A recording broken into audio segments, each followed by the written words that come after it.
নমস্কার। যোগাযোগের শৃঙ্খলা ফিরিয়ে আনতে না পারলে অর্থনীতির গলায় ফাঁস। গতকাল রাষ্ট্রীয় অতিথি ভবন যমুনায় অন্তর্বর্তীকালীন সরকারের প্রধান ডক্টর মোহাম্মদ ইউনূস এ কথা বললেন। তিনি বললেন, মানুষ যেমন আত্মহত্যা করে গলায় ফাঁস নিয়ে যেমন আত্মহত্যা করে, তেমনি একটি দেশের যোগাযোগের যদি উন্নতি ঘটানো না যায়, তেমনি সে দেশের অর্থনীতির অবস্থা গলায় ফাঁসের মতো হয়। এটাই তিনি বোঝাতে চেলেন। তিনি আরও অনেক কথা বললেন। তিনি বললেন, অর্থনীতির উন্নয়ন ঘটানোর জন্য যোগাযোগের কোনো বিকল্প নেই।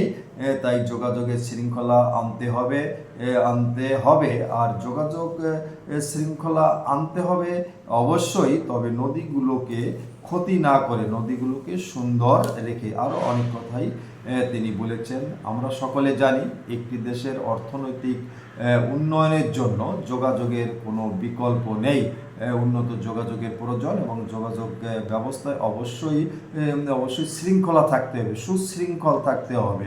এটা গুরুত্বপূর্ণ এবং তাৎপর্যপূর্ণ বক্তব্য, যা একটা দেশের অর্থনীতিতে যদি আমরা উন্নত করতে চাই, অর্থনৈতিক অবস্থা যদি আরও ডেভেলপ করতে চাই, তাহলে যোগাযোগের শৃঙ্খলা বা উন্নতর কোনো বিকল্প নেই।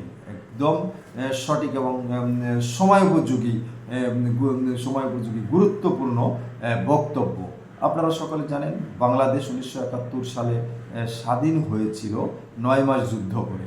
আর বর্তমান অন্তর্বর্তীকালীন সরকারের প্রধান ডক্টর মোহাম্মদ ইউনূস দায়িত্ব গ্রহণ করেছেন 2024 সালের 8ই আগস্ট।